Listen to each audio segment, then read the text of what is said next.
algo ausente parte de este año, aunque también se dedicó a finalizar la publicación de su libro si fuera cierto. No obstante, se tomó un tiempo para dejarnos una nueva sección titulada América Paranormal. Esperemos sea de su total agrado. Y si es posible, dense una vuelta por su espacio personal. Ahí pueden encontrar más de su trabajo. Que disfruten el siguiente video americano.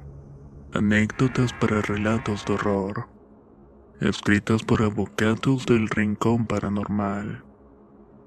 Si quieres conocer más historias del mismo autor, te invito a visitar el enlace que dejaré en la descripción del video. La casa de la Ruta 5. Historia basada en la anécdota de Susie, extraído del mítico programa radial Voces Anónimas. Me llamo Susie y esta es mi historia. En 1989 volvíamos por Ruta 5 desde el departamento de La Ribera, provincia situada al extremo norte de Uruguay y queda con la frontera de Brasil. Íbamos con mi marido Eduardo, mi suegra, su madre, mi hermana y hermano junto con su esposa y mis hijos Andrea y Martín. Habíamos ido a visitar a unos parientes aprovechando que era verano. Y como ven, éramos un contingente enorme de personas. Al término de nuestra estadía en Rivera, decidimos aprovechar y viajar hacia el departamento de Tacuarembó. Iríamos a visitar a un pariente de Eduardo. El viaje de por sí era una travesía enorme. Imaginen por un momento cómo la camioneta iba chatita por el peso de todos. No faltando mucho, algo así de 30 kilómetros para ingresar a la ciudad. Y por más que mi marido metiera mano, no pudo volver a arrancar de nuevo. Para colmo, el sol ya se escondía en el horizonte. Dejamos el vehículo sobre la banquina de la ruta. Y acto seguido, tanto mi hermano como su esposa decidieron hacer dedo cualquier auto que pasara en dirección hacia el sur. De esta manera querían lograr un aventón hasta la ciudad para poder traer un mecánico. Luego de que se marcharon y aun cuando pasaron horas la ayuda no llegó.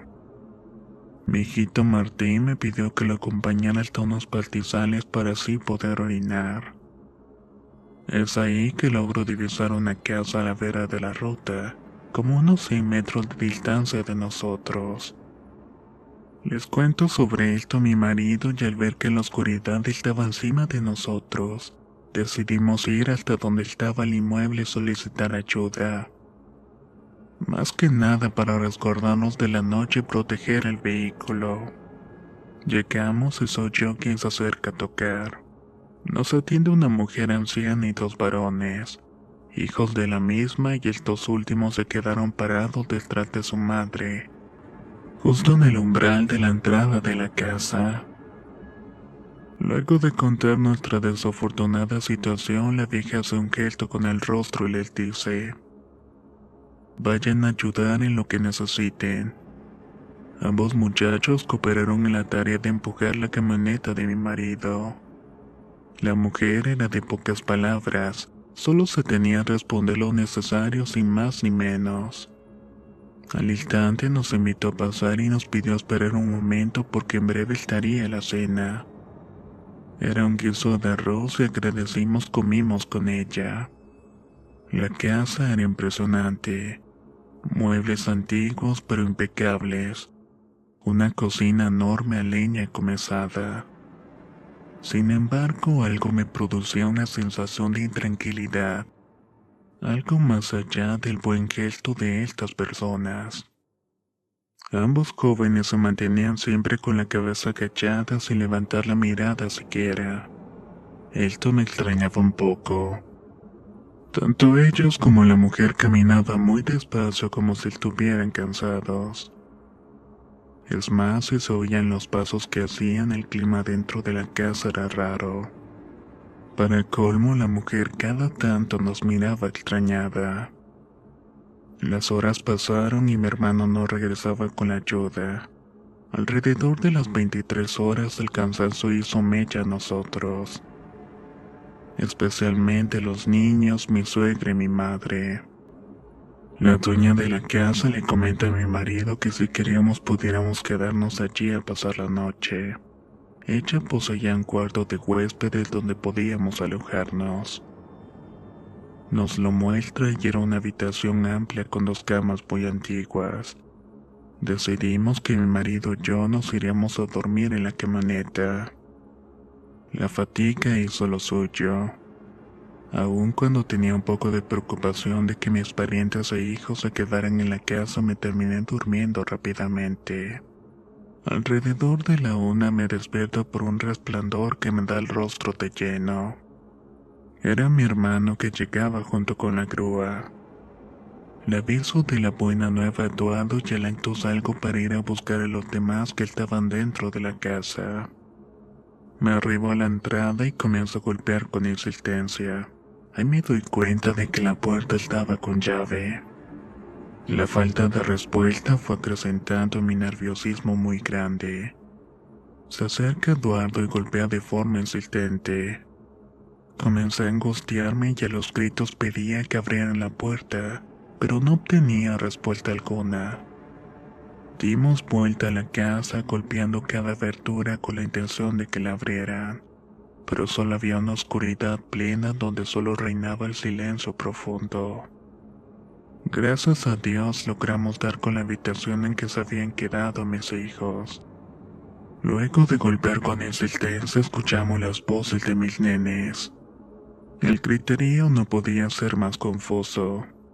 Nosotros por un lado diciendo que levanten a la vieja dueña de la casa o cualquiera de sus hijos, y ellos por otro lado diciendo que se encontraban completamente solos y que dentro solamente había ruinas. Quisieron prender las luces pero no había electricidad. Ambos nos vamos corriendo hacia donde estaba mi hermano y el mecánico para pedir ayuda y así voltear la puerta. En el momento que regresábamos a la casa, la puerta principal se abre solita de par en par.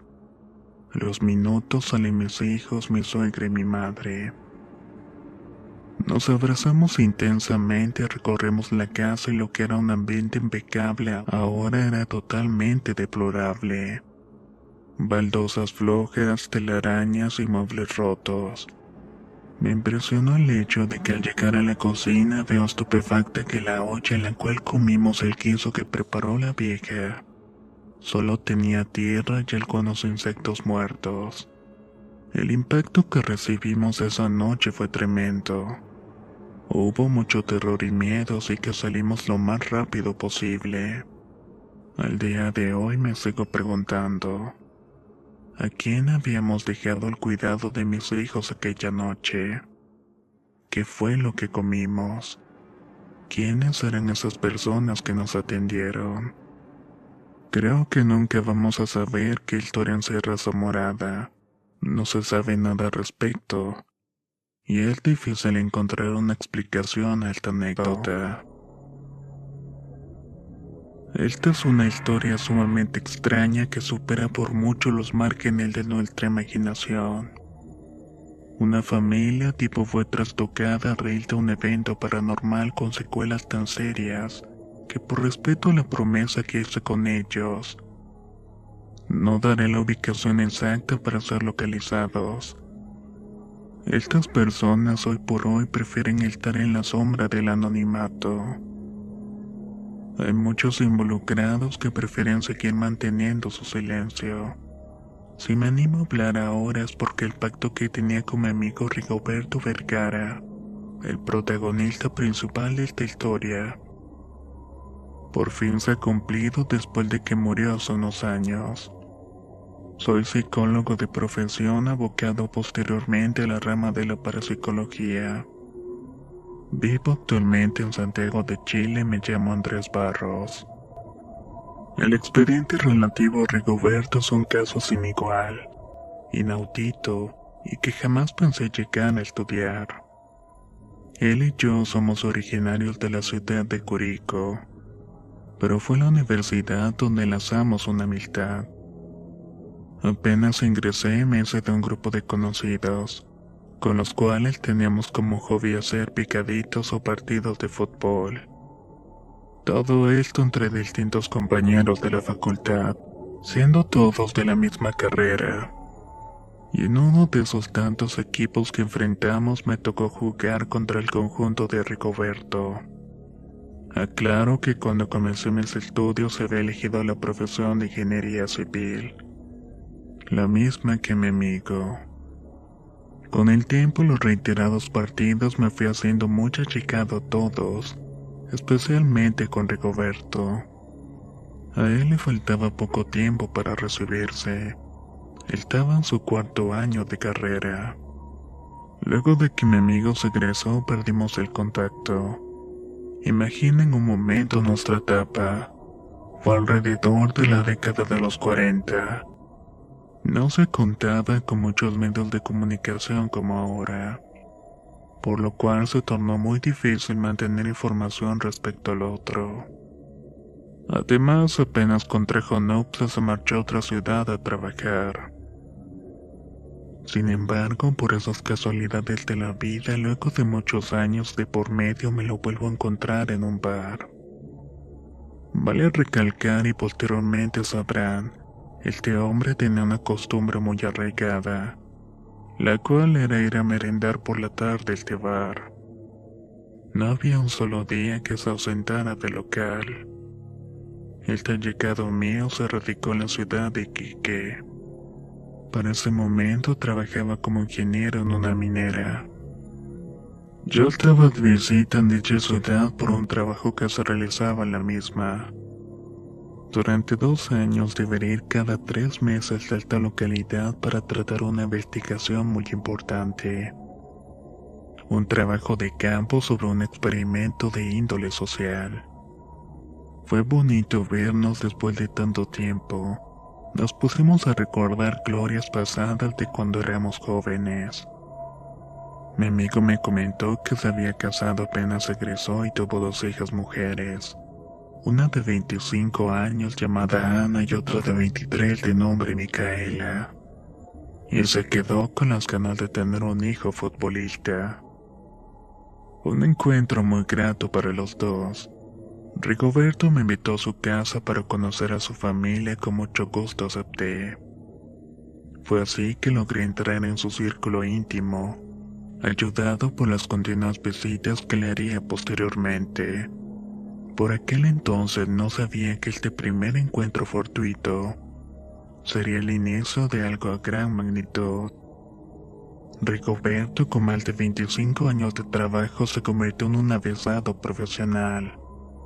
Particularmente había desarrollado un hobby muy extraño que consistía en ubicar y llenar salitreras. Esta pasión no tenía límites cada tanto que se iba de exploración a estos lugares abandonados. Este hombre me confesó que se daba cuenta de lo ilógico que era indagar en estos lugares, pero que sin embargo sentía una extraña conexión con los diferentes lugares que visitaba. El año de mi llegada a la ciudad de Iquique, mi amigo había logrado obtener una jubilación anticipada.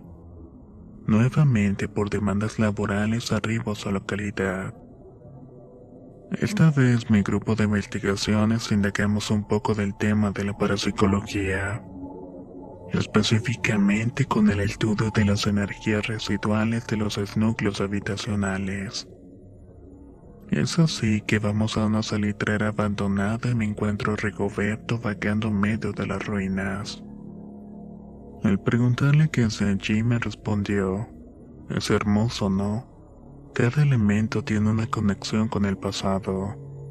Mira esa corneta, perteneció a un soldado de tan solo 16 años que murió en la guerra de hace casi 100 años. En mayo de 1879, Perú y Chile se enfrentaron en una batalla naval, dejando un saldo de 149 bajas para las fuerzas chilenas. Extrañado repliqué cómo sabes todo eso, y me contestó seriamente, simplemente lo siento. En esa oportunidad, Alisa me pidió que hablara con su esposo. Ella estaba preocupada por el abandono repentino de su trabajo y por sus recurrentes exploraciones a lugares desolados. Las discusiones se hicieron eco en la relación. Era tanto el amor que sentía mi amigo por su mujer, que aceptó ser tratado por un neurólogo y por mí. Algo que me llamó mucho la atención junto a mis colegas que en el momento que le preguntamos el porqué de sus acciones, él simplemente respondió: hay muchas cosas en esta vida que hacemos sin saber por qué. Los resultados de los estudios demostraron una mente cuerda. Era el típico padre de familia y un hombre que amaba demasiado a su esposa. Pasó alrededor de un mes desde que se sometió a los exámenes clínicos, y es cuando la extrañeza del caso se hizo presente. Ya he dicho al inicio que mi amigo tenía una costumbre diaria de tomarse un café por las tardes, todo esto mientras leía su periódico. El bar quedaba a una distancia de tan solo 10 cuadras de su hogar. Al haber dejado de trabajar, se hizo hábito también desayunar por las mañanas en el mismo sitio. Un viernes muy de mañana, Rigoberto se despidió de Alicia. No quiso desayunar, aduciendo que se pasaría por el bar y luego se iría a cobrar su jubilación mensual. Iba vestido con una camisa azul con rayas blancas, un pantalón de vestir azul marino, zapatos mocasines negros, un diario bajo su brazo. Sin embargo, ni en esa mañana ni en la tarde se hizo presente en dicho establecimiento. Esto causó una extrañeza en el mozo y bartender del local. Llamaron a la mujer, quien rápidamente pensó que tal vez le ocurrió algo durante el trayecto. Luego de rebuscar información en los hospitales, se dirigió a los carabineros o la policía y presentó una denuncia de la desaparición de su cónyuge. Micaela me comunica de la nefasta noticia y recurrió a hacerme presente en su casa. La mujer era un mar de lágrimas al igual que sus hijas. No era para menos el miedo. Por aquellos años estaba instalada la nefasta dictadura militar en manos del general Pinochet. Pero la idea de que fuera ultimado por los militares fue descartada a los días. Esto en parte que mi amigo no era militante político de ningún partido. Comencé a buscar por cuenta propia en los diferentes lugares en donde Rigoberto solía frecuentar. Pedí permiso a su familia para entrar a su estudio de la casa. Así pude recabar algunos puntos de referencia en su diario personal. La última ubicación marcada en un mapa daba con una salitrera llamada Eloa. Por muchos días busqué sus resultados, así que me tuve que resignar a su desaparición. Pasaron 2 años sin saber nada sobre Rigoberto. La policía dio por finalizada su investigación. Se inició primeramente un juicio por ausencia para arribar finalmente a una declaración legal por muerte presunta. Luego se erigió una tumba en un cementerio de modo simbólico. Tanto Elisa como sus hijas tuvieron que atravesar una situación penosa. Todo referido a la desaparición de su padre desde comentarios de índole político, hasta chismes peyorativos de una supuesta infidelidad. El tiempo fue pasando y, para ser más exacto, transcurrieron 8 años. La realidad había cambiado y ambas hijas se habían casado. Anita, la hija mayor, fue madre de un varoncito. Extrañamente nació el mismo día en que se cumplió un aniversario más, en el cual mi amigo atravesó la puerta de su hogar para nunca más volver. A comienzos del 81, casi 10 años de la desaparición de mi llegado, me encontraba nuevamente en Iquique. Una noche de viernes, Alicia me llama aterrada al hotel donde me hospedaba pidiéndome que vaya urgentemente a su casa, que era algo que no podía explicar por palabras. Debido al estupor que causó en mí el pedido de auxilio, fui de inmediato. Al ingresar en la casa vio la vida choqueada. Estaba en claro estado de crisis, y a la hija mayor de Rigoberto fumando de forma nerviosa en el comedor. Lo único que escuché por parte de Alicia fue: Andrés, ve al living y ahí vas a entenderlo todo. Al entrar a la sala vi a mi amigo vestido tal cual había sido descrito la última vez que fue visto, con una cara de miedo y asombro. El regreso fue como si nada hubiera pasado luego de 10 años de su ausencia.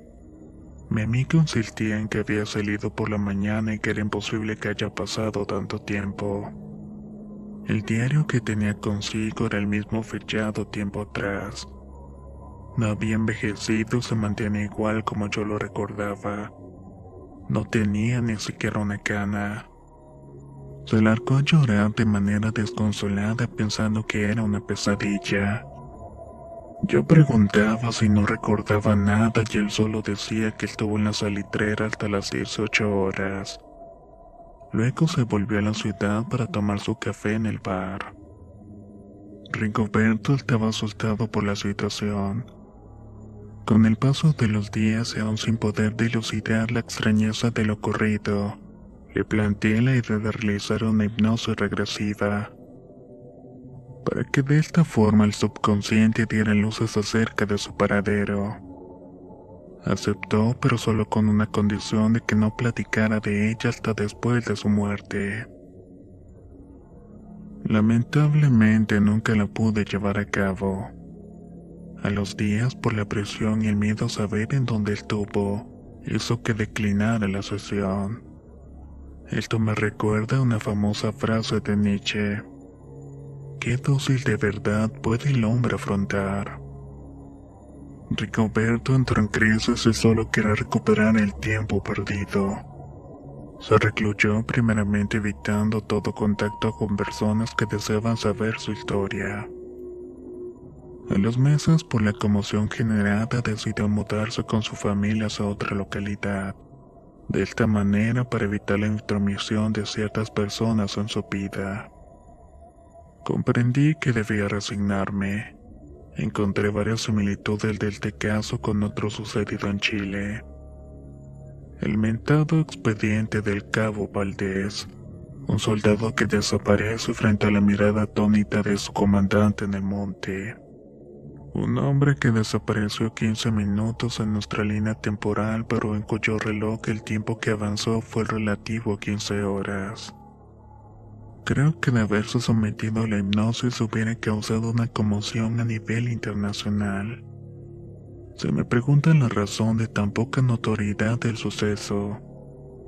Esto se debe a que los militares se hicieron presentes en la casa de esta familia, amenazando de no revelar información alguna a la prensa local e internacional. Esto por la conmoción que se generaría a nivel internacional, que colocaría a Chile en el ojo de la tormenta. Y si se indagaba por demás, se podría descubrir los horrendos crímenes de Pinochet. Mi querido amigo fallece a los 6 años de su regreso a esta línea temporal. Pudo recuperar cierta normalidad en su vida junto a su amada Alicia. Creo que este caso es un claro ejemplo que lo imposible puede convertirse en posible. Me atrevo a decir que Rigoberto estuvo inmerso en un espacio de tiempo alterno a nosotros. Soy afín a la teoría física de los bolsones de tiempo. Lo paranormal está muy cerca de nosotros. Este es un testimonio en memoria de mi amigo y su familia. Atentamente, Andrés Barros.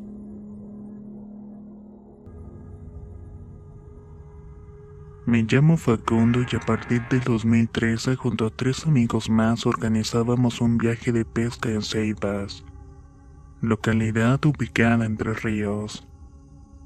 Salimos un viernes por la noche del Virrey del Pino, Buenos Aires, Argentina. Llegamos el sábado a las 7 de la mañana al pueblo. Para los 4 era la primera vez que íbamos para esta zona. De hecho, estábamos muy atraídos por el buen pique que se rumoraba existía. Caminamos hasta llegar a una despensa de alimentos y víveres, nos acercamos y preguntamos al muchacho que atendía cómo se podía llegar al río. Este nos respondió que bajando 3 cuadras daríamos con una casa de portón amarillo. El hombre poseía un tractor con el cual cargaba un vagón. De esta forma uno podía atravesar el campo. Por cierto, el apodo de este tipo era el narigón. Llegamos al inmueble indicado y luego de golpear varias veces las palmas salió el mentado sujeto con la típica vestimenta de hombre de campo. Alpargatas, boina, bombacha de gaucho, etc. La verdad es que su apodo le hace justicia.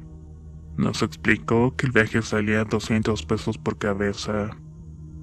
Nos dejaría y nos pasaría a buscar al día siguiente cuando estuviera cayendo la noche. Acto seguido se subió a su auto y nos pidió que lo siguiéramos con nuestro vehículo. Llegamos hasta un campo privado de su propiedad en donde estaba el tractor y el vagón. Estacionamos el coche en el lugar y salimos a las 8 de la mañana. El viaje hacia el río duró unas 3 horas aproximadamente. Atravesar el campo fue una odisea porque era un vehículo que no iba a más de 15 kilómetros por hora. Agregando que había un calor que rozaba los 40 grados. Eso hacía muy insoportable el trayecto. Antes de marcharse, el naricón fue terminante. Mañana a las 20 paso por ustedes. Tengan todas sus cosas listas, así no perdemos el tiempo. El lugar era puro monte y estábamos en completa soledad a muchos kilómetros del pueblo. Por donde se miraba todo era campo y hicimos el campamento cerca de la ribera del río y comenzamos a pescar. Las horas se pasaron volando mientras pescábamos. Caída la noche nos acostamos a dormir en las carpas. Como eso de las 3 de la madrugada me despierto por escuchar el típico sonido que hacen los caballos. Traté de restarle importancia, pero me asusté bastante al escuchar un grito de un hombre que nos decía: "Arriba, arriba muchachos". Salimos rápidamente y vemos a varios gendarmes montados en caballos apuntándonos con linternas o sus armas. Uno de los centinelas se acercó a nosotros y nos preguntó: "¿Qué es lo que hacen acá?". "Estamos pescando", contestamos. "¿Ustedes no conocen a Hugo Flores?", nos preguntó el centinela. "No, no lo conocemos". "¿Cómo es que llegaron hasta acá?", preguntó uno de los acompañantes. "Nos trajo un hombre que le dicen el naricón". "El naricón es Hugo Flores. ¿Él se quedó con ustedes?", preguntaron. No, nos dejó acá y se fue rápido. Solo nos dijo que mañana a las 8 de la tarde nos iría a pasar a buscar. Van a tener que acompañarnos, muchachos, porque Hugo Flores está desaparecido. Su esposa nos reportó que no volvió a su casa. Junten sus cosas que nos vamos. Cuando el gendarme nos dijo eso, lo primero que pensé fue: este hermano se fue por ahí y nos cagó la pesca. A regañadientes hicimos caso y era medio difícil juntar todo en plena oscuridad. Después cada uno se subió a un caballo e iniciamos el regreso. A mitad del camino encontramos el tractor de Don Hugo, el cual estaba parado en medio de la nada. Paramos ahí y los gendarmes comenzaron a gritar: "Hugo, Hugo, te estamos buscando", mientras apuntaban con sus linternas en distintas direcciones en un intento de encontrar señales del hombre. Pasaron unos segundos y uno de los centinelas replicó: "Shh, shh, no hagan ruido, creo que escuché algo". Las 9 personas que éramos en total quedamos en el más completo silencio. Es ahí donde todos escuchamos: "¡Ayuda! ¡Ayuda!". Pero se escuchaba muy a lo lejos. El gendarme volvió a gritar: "Hugo, ¿en dónde estás? Habla que así te podemos ayudar". Otra vez oímos un grito, pero mucho más alejado del primero: "Acá estoy, ayuda, me estoy muriendo". Al instante hicimos una fila y comenzamos a avanzar. No llegamos a recorrer más de 200 metros que pasó algo que nos dejó muy asustados. De la nada el tractor se encendió solo. Volvimos corriendo y el vehículo se apagó de golpe. A todos se nos dibujó una mueca de horror por estar viviendo eso. Nuevamente el oficial de la fuerza pública gritó: «Hugo, eres tú. ¿Qué te pasa? ¿Dónde estás?». Pero en esta ocasión nadie respondió. Nos quedamos por un lapso de 30 minutos esperando respuestas a nuestros gritos. Cansados, los gendarmes decidieron regresar. Al arribar en el pueblo nos dejaron en la comisaría de la zona. Estuvimos demorados hasta que nos tomaron la declaración y recién ahí nos soltaron. Hoy, después de 3 años, el naricón está desaparecido. Pareciera que la tierra se lo hubiera tragado. Los rastrillajes en la zona no tiraron ningún resultado, y el tractor sigue varado en medio de la nada. Hace poco fuimos a ese pueblo para pescar de nuevo en el almacén. En aquel lugar donde habíamos preguntado por primera vez las indicaciones. Ahí hay un cartel que reza: «Se busca a Hugo Flores, desaparecido el 13 de febrero del 2013». Me llamo Sebastián y soy de Encarnación. Y si bien esta historia no me tiene como protagonista, la conocí a raíz de una reunión familiar hace unos 12 años atrás. La hermana de mi tío político, esposo de mi tía Natalia, murió a causa de una enfermedad terminal. Esto llevó a que el cónyuge de ella decidiera probar suerte en el extranjero, yéndose a vivir en Australia con sus respectivos hijos. Fue así que la casa quedó vacía. El cuñado de mi tío le pidió a este que viviera allí. De esta forma la propiedad estaría cuidada. Luego de esto, mis tíos se mudaron allí con su hija, mi prima. A lo largo de los años no ocurrió nada fuera de lo normal. Pero hace un tiempo atrás, si mal no recuerdo, era por entonces del año 2008, me enteré de lo que estoy a punto de compartirles. En una ocasión voy de visita a la casa de mis abuelas, y al entrar al comedor con la intención de saludar veo a mi tía y a mi abuela murmurando. En el rostro de la tía denotaba una mueca de preocupación. Inmediatamente al verme entrar se quedaron en silencio, y después me saludaron amenamente. Pregunté qué era lo que había ocurrido, a lo que solamente me respondieron: «Nada, nada, hijo, no te preocupes». No me quedé conforme con esa respuesta tan vaga, así que esperé a que pasaran unos días. Busqué a mi prima, hija de mi tía Natalia, con el fin de interrogarla. Quería saber si algo malo ocurrió y al encontrarme la insistir en el tema me terminó contando la preocupación de su madre. Un sábado por la noche mi tía había organizado una juntada con unos amigos suyos en la casa. Como toda fiesta, tragos van y tragos vienen. Luego de un par de horas con ese ritmo, una amiga suya se sintió un poco descompuesta, yéndose al baño que estaba en el segundo piso. Por lo que luego contó, la bebida había afectado mucho a esta chica, provocando unos severos vómitos ensuciando el baño. Un poco preocupada por cómo había dejado el baño, sintió que en ese instante le tocaron la puerta. Ahí fue cuando escuchó una voz que decía: «Hija, ¿te encuentras bien?». Él abrió la puerta y ahí estaba la señora que limpiaba la casa.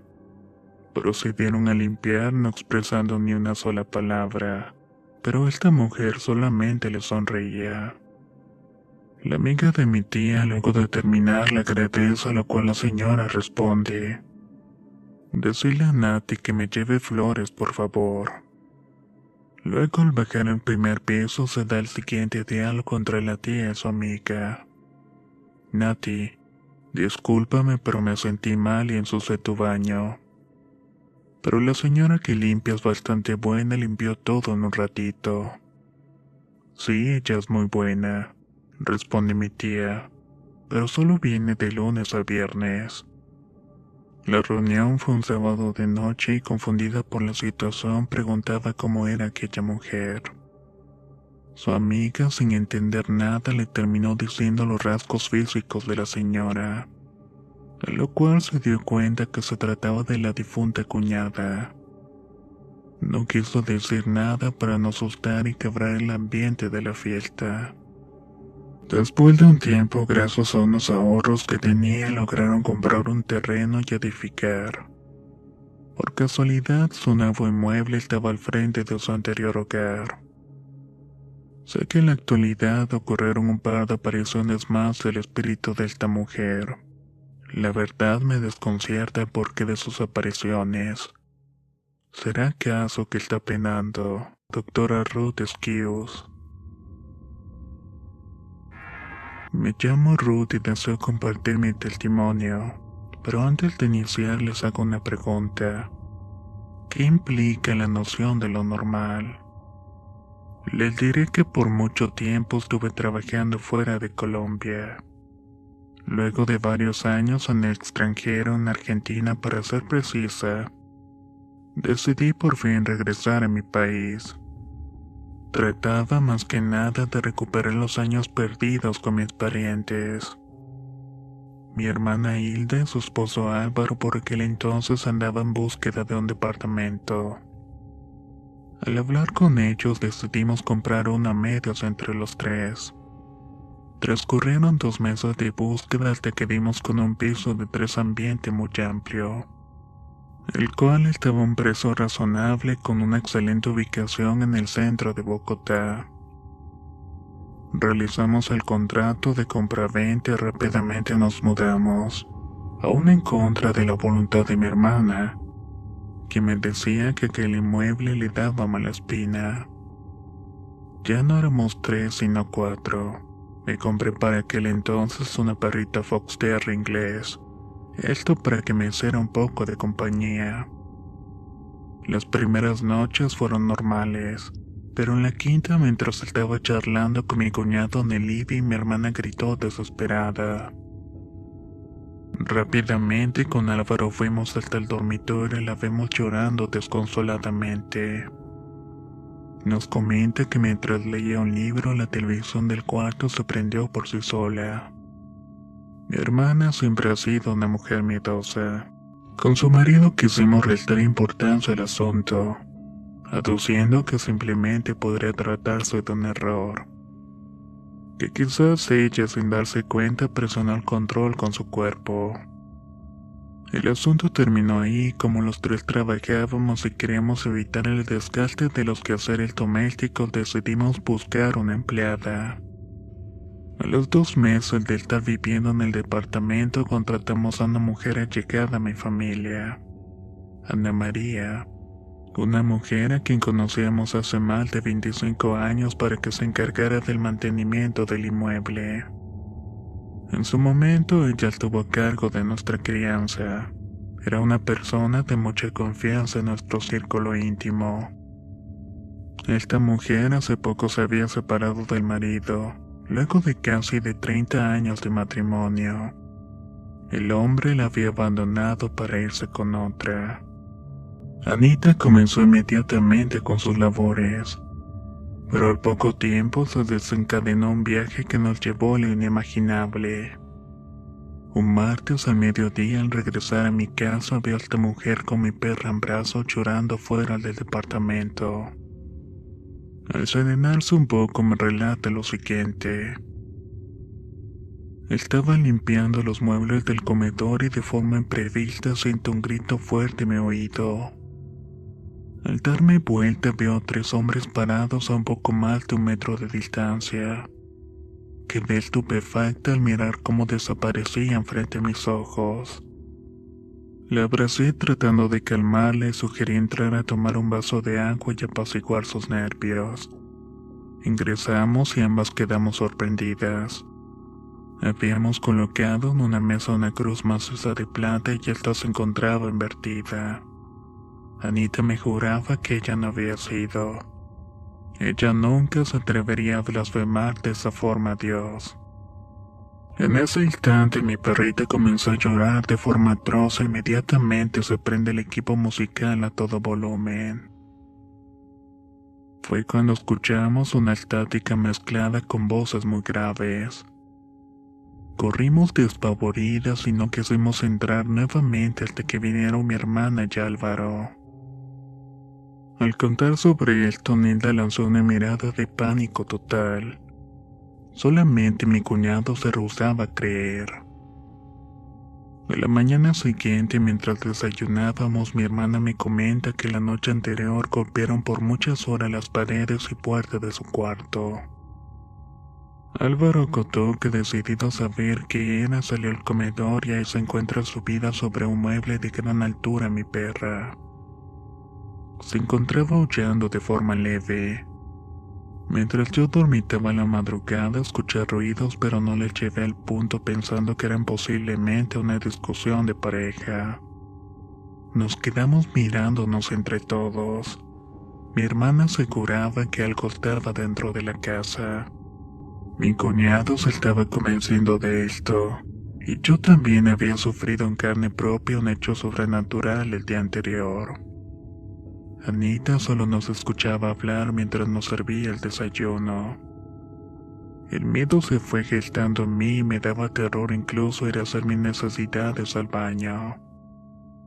Al cabo de 3 días, nuevamente regresando para almorzar, entro a mi departamento y pregunto en voz alta: Anita, ¿qué hay para comer? Pero no obtuve respuesta, me pareció un tanto extraño. Avancé en dirección al baño para llegar al que debía atravesar un pasillo. Hago unos pasos y me llevó un sobresalto horrible. Pude mirar cómo sobresalía desde adentro una mano. Ana María, ¿eres tú? Pero no obtuve respuesta. ¿Qué te pasa, mujer? Me diste un susto de aquellos. Pero nada, pero tampoco obtuve respuesta. Me armé de valor, ingresé al baño y veo el cuerpo en una posición extraña. Las manos despligadas del cuerpo paradas sobre las puntas de los dedos del pie. La cabeza agachada, la mirada perdida, la iris y las pupilas del ojo de un color blanco. Estiro mi mano con la intención de tocar su hombro y en ese instante la mujer levanta su rostro y me grita furiosa con una voz de varón: «No me toques, fuera de aquí». Me tapé el rostro con mis manos del susto. No podía creer lo que estaba viviendo. Llegué a alcanzar a preguntar quién eres y me contesta: «Ya me vas a conocer». Inmediatamente se me vino encima para golpearme. Tratando de anticiparla, le corté el paso sujetando sus brazos. Solo me puse a rezar mientras lloraba y a cada rato recitaba el Ave María. Por suerte, unos instantes más tarde cayó desmayada en el suelo. Este incidente marcó el primer encuentro con aquel espíritu inmundo. Ya calmada un poco, Anita llorando me dice: «Doctora, no tengo control sobre esto. Desde niña puedo ver o sentir cosas, pero nunca le conté por miedo a quedar como una loca. Calma, querida, vamos a encontrar una solución para esto», le respondí. El espíritu se ensaña con esta mujer y con los días Ana me reporta que en su casita habían comenzado a suceder cosas extrañas. Desde ruidos, golpes en la pared hasta sentir una fuerza extraña que trataba de ahorcarla. Cuando me di cuenta que la integridad física de mi amiga corría peligro, decidí recurrir a la iglesia en búsqueda de ayuda. Lo último que deseaba era uno de esos brujos estafadores. La primera respuesta que obtuve fue un rotundo no. El párroco me explicó que era muy difícil llevar a cabo un exorcismo, que primeramente se debía hacer un estudio de campo, descartar enfermedades mentales y recabar pruebas de la posesión. Y por último, obtener el permiso del obispo a cargo de la diócesis. Me sentí decepcionada por las palabras del sacerdote. Entré a mi departamento y me quedé absorta en mis pensamientos. Pasaron unos cuantos segundos y escucho: ¿de dónde vienes, perra? ¿A quién fuiste a buscar? Ten cuidado con lo que haces, porque si me sacas de este cuerpo me puedo meter en el tuyo. Era Ana María con la misma voz gutural. Comencé a rezar en voz alta, tapándome los oídos para no escuchar la risa macabra de esta mujer. Posteriormente la risa se convirtió en un grito desaforado. Esa misma tarde, decidida a encontrar una solución al asunto, contraté a un vidente, quien vendría a la mañana siguiente. Tuve que faltar a mi trabajo para llevar a cabo esto. La medium llegó en el horario pactado. Luego de saludarnos, la hago pasar al comedor y sin perder tiempo la mujer entró en una suerte de trance. Por increíble que se escuche esto, en plena sala con las ventanas cerradas se hizo presente una fuerte brisa de aire. Luego de unos minutos vuelve en sí y me explica que en aquella habitación había un portal hacia otra dimensión, el cual había sido abierto por medio de una invocación previa. No podría cerrarlo porque las fuerzas que lo sostenían eran de carácter diabólicas, que lo mejor que podía hacer era irme de allí. Esa misma noche concreté una reunión con Álvaro. Quería explicar la seriedad del asunto y trataba de convencerlo de que mudarnos sería la mejor opción para nuestra seguridad. Sin embargo, mi cuñado era reacio. Traté de ponerme en su lugar ya que solamente llevábamos 3 meses en el departamento.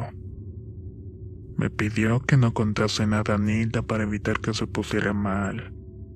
Mientras tanto, buscaría ayuda y pensaría en mi propuesta de mudarnos. Llegó el fin de año y gracias a la invitación de mi sobrino radicado en Estados Unidos, hijo de Nilda y Álvaro, viajamos a Miami. Esto sirvió para descomprimirme un poco de la situación tan tensa que estaba viviendo. Pasaron volando las 2 semanas de vacaciones. En los primeros días de enero regresé junto con mi cuñado a Colombia por causas laborales. Mi hermana aprovechó para quedarse un poco más de tiempo junto a su hijo.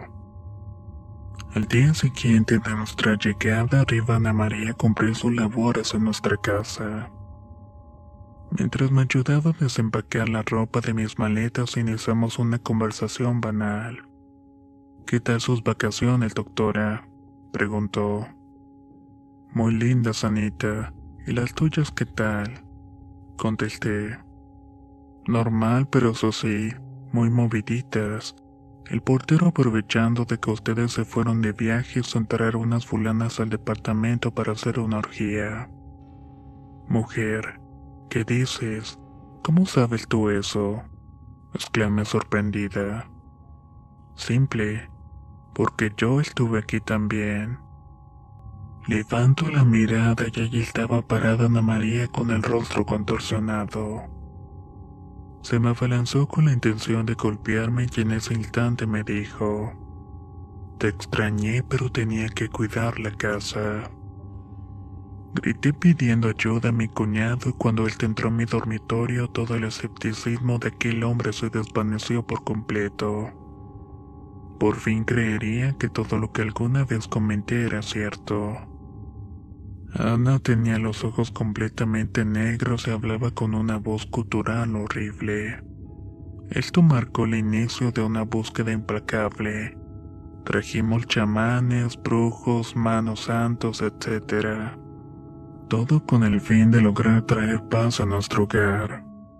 Conociendo la naturaleza tan miedosa de mi hermana, junto a su marido la obligamos a extender su estadía en Estados Unidos, con el fin de que ella no tenga que vivir este tipo de experiencias. Sin embargo, por más precauciones que tomamos, en algún momento tendría que volver por su trabajo. Y fue así que vuelve luego de casi 2 meses de ausencia. El día previo en que llegaría mi hermana, Anita nuevamente entró en un estado de posesión. Como esta vez la situación era más caótica, llegaba mi hermana y no tenía que verla en ese estado. Con mucho esfuerzo convencimos a mi amiga de ir a la catedral.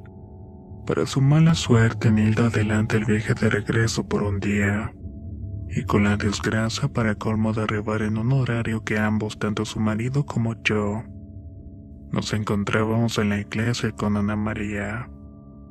En realidad no estaba tan sola del todo, ya que ella tenía a mi perrita. En el momento en que paramos el auto en la entrada de la iglesia, Anita, que estaba en el asiento trasero, nos dice: "Ustedes piensan que la pueden proteger, tontos". Álvaro refutó enojado de que estaba hablando, y en ese instante suena su celular. Era su esposa, que a los llantos pedía que regresaran a ayudarla.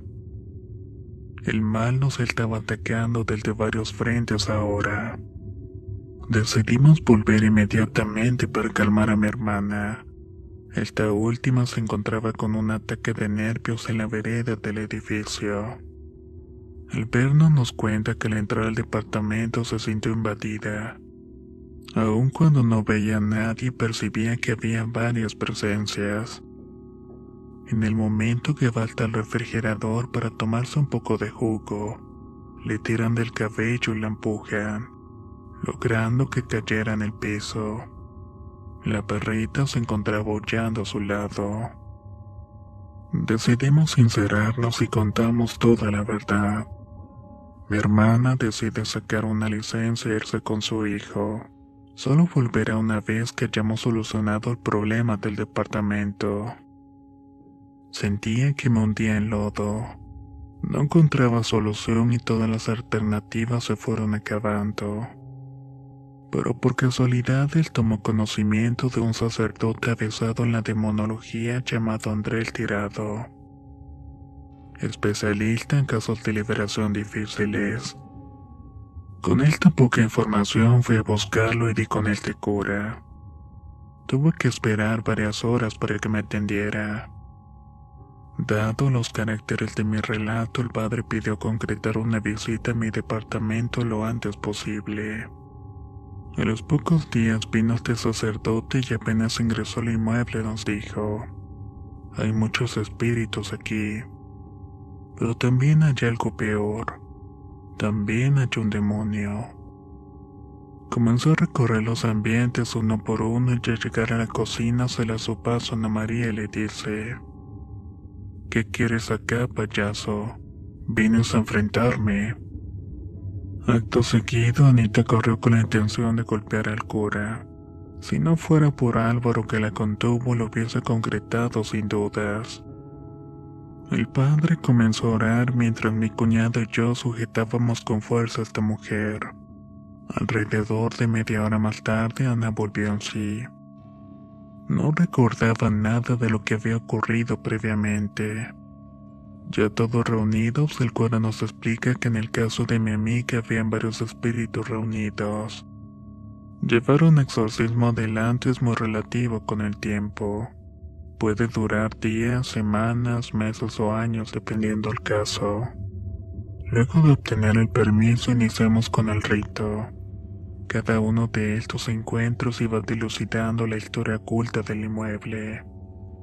Es así que nos enteramos que el portal había sido abierto por una mujer joven encargada de la limpieza del anterior propietario. Todo por medio de invocaciones satánicas en el lugar.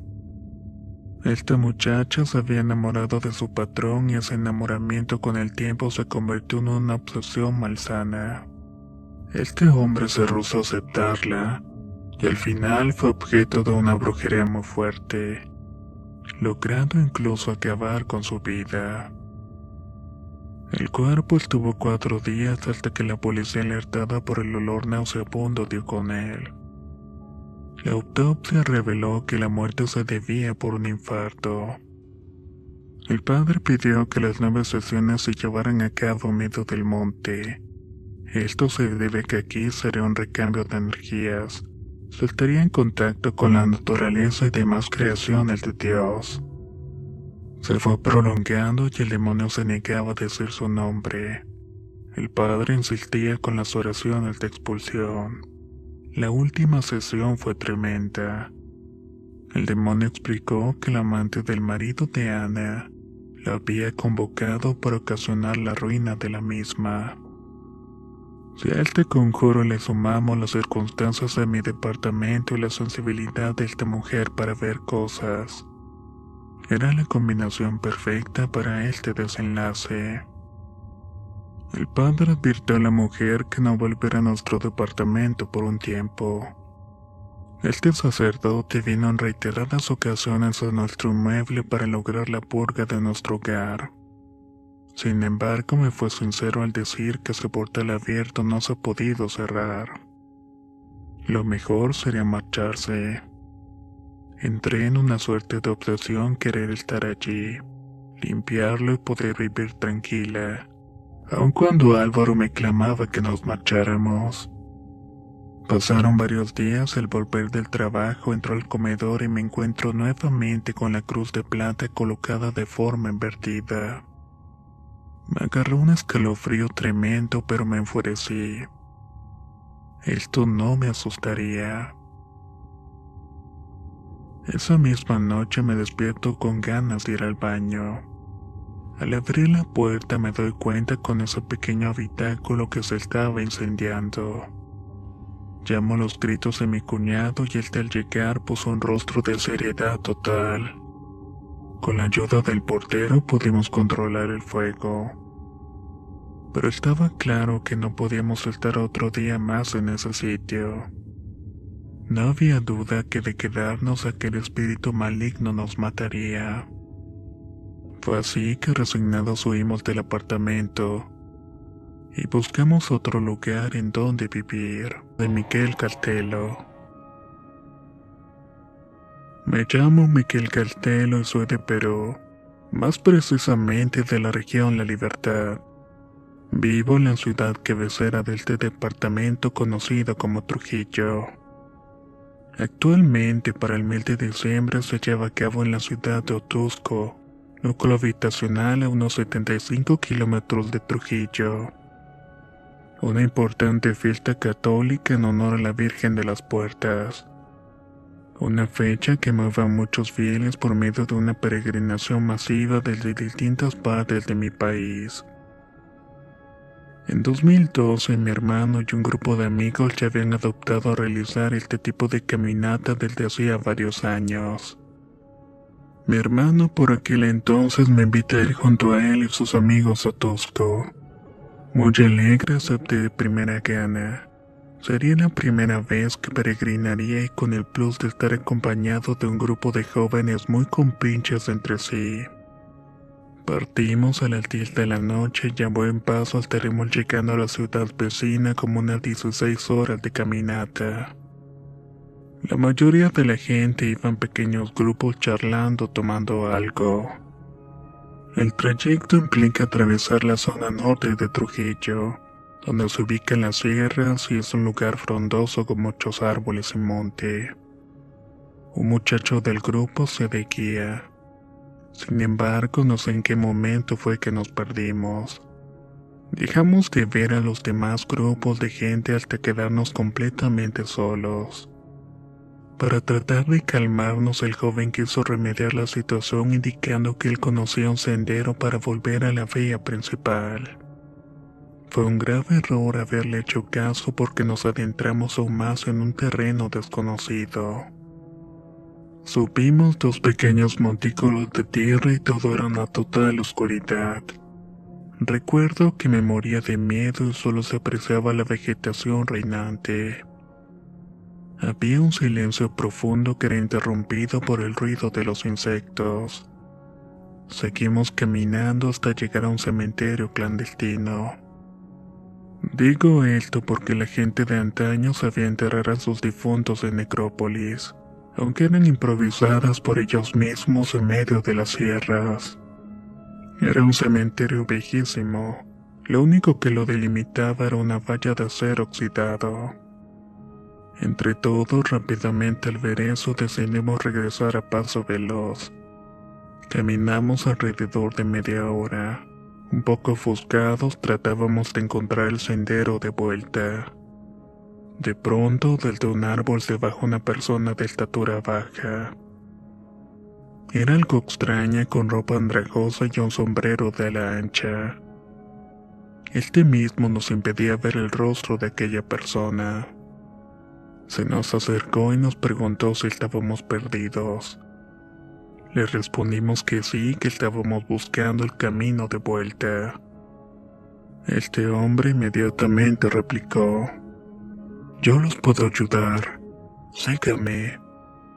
No había nadie más y un poco desconfiados aceptamos en seguirlo. Creo que lo seguimos por el hecho de que éramos un grupo numeroso de 11 personas. Podríamos contenerlo si se atrevía a hacernos algo. Este hombre casi no hablaba para nada. Se limitaba a decir que era por aquí de frente nada más.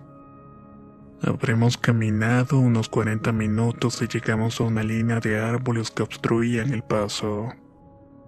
Este tipo nos dijo: «Sigan de frente y no paren. Ven esos árboles. Intenten pasarlos y a 10 minutos a pie encuentran un pueblo. Pero por nada del mundo paren». Les dimos las gracias y nos despedimos, pero antes de irse se acercó a mí y me dijo: «Tienes una caja de fósforos. Por favor dame, que con eso me voy a alumbrar en el monte». Por dentro meditaba lo lógico que era escuchar eso. Sin embargo, luego pensé que capaz los usaría para hacer una fogata. Cuando estiró la mano pude ver una piel muy blanca llena de arrugas. Antes de marcharse definitivamente volvió a recalcar: «Sigan de frente y no paren». Nos colocamos en fila india y decidimos pasar uno por uno. El primer muchacho, que hacía de punta, apenas atravesó la frondosa vegetación y se perdió hacia abajo como si la tierra se lo hubiera tragado. Absortos escuchamos un grito desesperado del chico pidiendo ayuda. Mi hermano con 2 más reaccionaron rápidamente y fueron en su auxilio. El muchacho estaba aferrado con su mano al vórtice de la tierra y con la otra a duras penas de una raíz de un árbol que sobresalía del suelo. Debajo suyo había un vacío, un precipicio con una caída de casi 40 metros. Lo rescatamos y luego de esta consternación vivida decidimos volver por donde habíamos llegado. Íbamos muy enojados y pensábamos que si lo volvíamos a ver a este tipo lo íbamos a golpear. Había quedado claro que quiso matarnos. Al avanzar un buen trecho escuchamos un rebuzno muy fuerte. Algo inentendible, pero que por partes podía discernir palabras humanas en medio de todo ese barullo. Cada vez los gritos eran más fuertes, y la luz de las linternas que usábamos para iluminarnos comenzaron a titilar como si quisieran apagarse. De pronto escuchamos un alarido humano a lo lejos diciendo: «Ya está, ya cumplí, ya no están». Acto seguido, como en tono de réplica, un nuevo rebuznar muy fuerte. Quedamos helados y comenzamos a apresurar el paso sin querer intentar mirar hacia atrás. Habremos recorrido unos 100 metros y nos encontramos nuevamente con el hombre, el cual nos había guiado anteriormente. Se encontraba recostado en el tronco de un árbol. Al vernos se comenzó a reír como burlándose de nosotros con una risa demoníaca. De pronto el ambiente cambió y la temperatura bajó de forma estrépita. Los demás muchachos alzaron unas piedras y las arrojaron contra este tipo.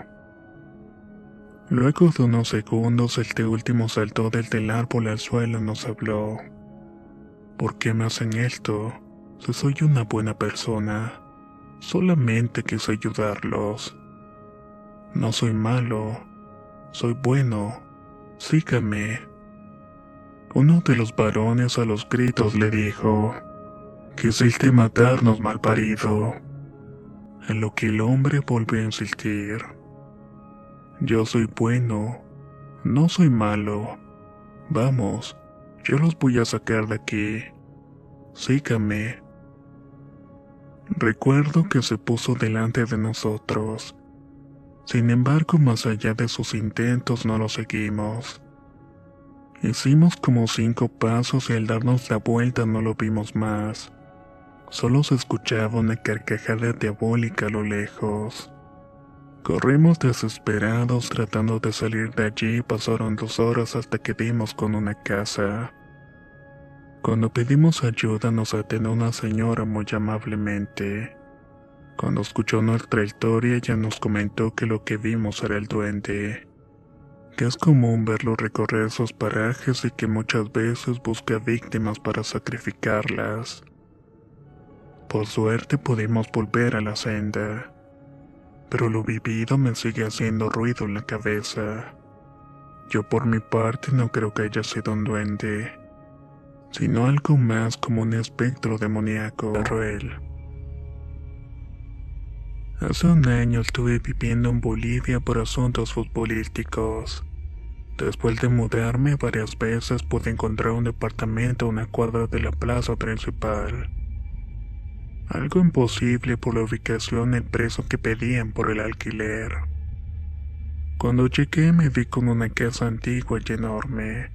El inmueble denotaba claramente que tenía años abandonado. Sin dudarlo, renté un cuarto en la planta alta.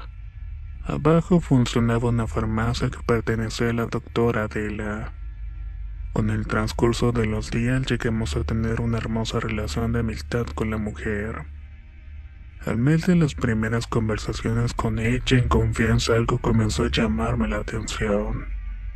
Eran las preguntas inquisitivas de la doctora por saber si no sentía nada raro en el departamento alquilado. A los 2 meses de habitar el lugar se sumó un compañero del equipo de fútbol.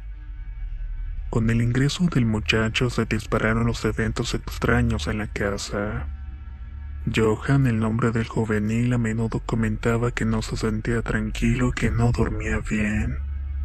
En la casa se escuchaban portazos y ventanas que se abrían y cerraban de golpe. La doctora al enterarse me dice que a eso se refería. A ella en la parte de abajo también sufría lo mismo. Me regaló agua bendita de 7 iglesias y me recomendó que en forma de cruz la pasara por cada una de las puertas del departamento. Así lo hicimos y tuvimos unos días de calma, hasta que llegó la semana del Día de Muertos. Esa semana fue de las peores. Un amigo trajo su perro y era increíble como el perro lloraba en la zona de la cocina. En esa semana empezaron las apariciones de un hombre alto que se le presentaba a la doctora. Inclusive una noche la abrazó y la tiró al piso según lo que ella me contó. Pasó esa semana y mi compañero en sueños soñaba con esta misma persona, que se paraba en los pies de nuestras camas y muchas veces tuve que despertarlo por el llanto que tenía al dormir. También decía que este hombre en sus sueños se lo quería llevar. Era increíble. No se podía dormir y muchas veces faltó a los entrenamientos al no haber descansado bien. Pasaban los meses y las cosas se enfatizaron en los sueños, así como olores y ruidos extraños. Yo no podía soportarlo más. En diciembre tenía que renovar el contrato del alquiler y al ver que no se podía estar dije que lo iba a cancelar.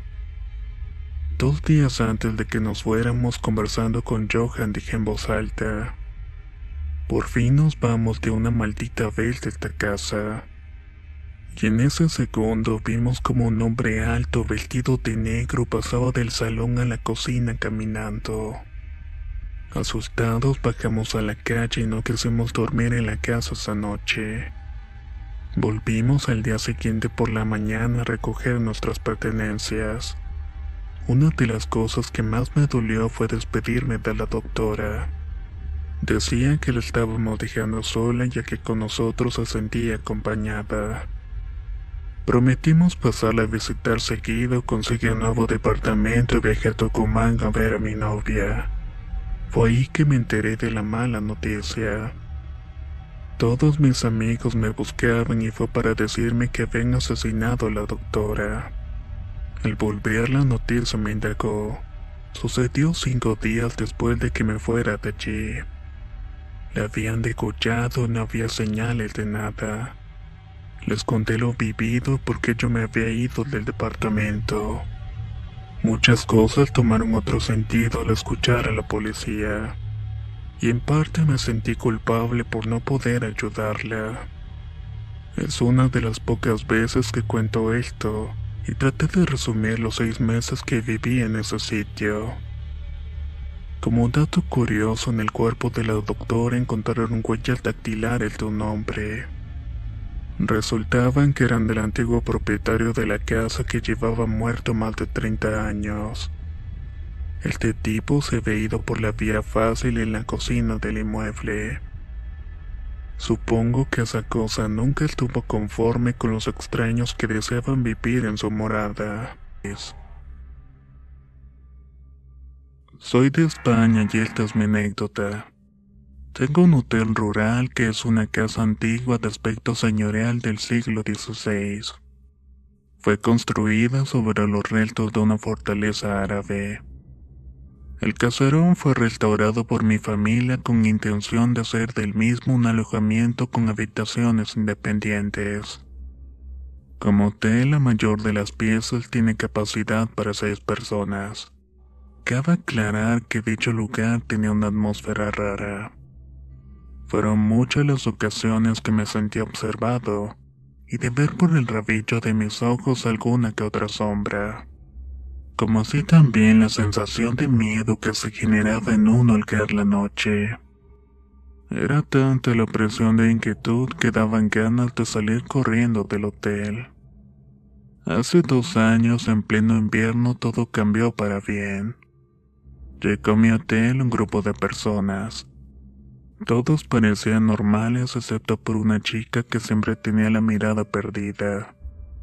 Inicialmente no hubo quejas, pero al irse me contaron cosas bastante perturbadoras. Resulta que esta gente eran místicos de una escuela esotérica. Reikius era el nombre de la misma. Me dijeron que todo el tiempo escuchaban voces, que no podían dormir por las noches ni hacer el amor con sus respectivas parejas. El líder era una suerte de chamán que me platicó lo siguiente. Cuando se disponía a cenar en la segunda noche de la estadía, abrió un armario para sacar unos vasos y vio el espectro de una mujer escondida, la cual oyó al percatarse de que él podía verla. Inmediatamente hicieron sesiones de espiritismo con varios objetos e incluso me dejaron varios libros con instrucciones sobre el tema. Estos parecían más bien apuntes universitarios. También confesó que llevaba estudiando y formándose en lo esotérico desde hacía muchos años. Me enseñó su tambor de chamán, imágenes de santos y filacterias descritos en hebreo y latín. Según él, son lenguas muy poderosas. Este tipo me dijo que en mi hotel habían varios espíritus, y específicamente el que había visto correspondía a una mujer joven de profesión niñera, la cual tenía el cuidado de una niña fallecida, perteneciente a la primera familia propietaria del inmueble. Ambas, niñera y niña, rondaban en la casa. Recordé entonces que al reformar la casa encontramos una antigua lápida que usaban para señalar a la tumba perteneciente a una niña llamada María de la Concepción Bahillo. Los Bahillo eran los antiguos propietarios de la residencia. La niña falleció a los 6 años a finales del siglo XIX. El chamán me contó que a través de la medium pudieron comunicarse con la niñera, la cual contó que dicha niña murió por un descuido suyo. Era domingo y íbamos a salir para la misa. La niña en su prisa fue corriéndose las escaleras que estaban sobre la entrada para salir a la calle. Pero ésta se tropezó y cayó con todo su peso desnucándose en el último escalón. Acto seguido, la medium me enseñó el bordillo del penúltimo escalón de dicha escalera. Allí mismo estaba grabada la forma de un corazón pequeño. no la forma típica de un corazón, sino un corazón auténtico con sus arterias y aurículas. Era tal cual como salían en los libros de anatomía. Me daba la impresión que la imagen se había formado con la propia erosión de la humedad. No tenía que ver alguna herramienta humana. Aquí hago un paréntesis. Anteriormente ya me había percatado de la extraña forma sobre el bordillo del escalón, mucho más antes de que esta gente viniera. Y quiero aclarar que esto no puede ser un adrid por parte de ellos. La medium terminó por explicar que el espectro de la niña tallaba su corazón en ese lugar ya que era donde había muerto. No obstante a todo esto, la realidad de mi situación me comenzó a perturbar. Sin embargo, esta gente prontamente me tranquilizó al decir que ambas, tanto la niñera como la nena, por fin habían ascendido hacia la luz. Y a su vez, esta última, por el dolor causado a la niñera, se negaba a irse también. Desde entonces noté un cambio, un antes y un después, por así decirlo. Las sombras y la sensación de miedo desaparecieron, y con respecto a estas personas que me ayudaron, nunca más tuve contacto con ellos.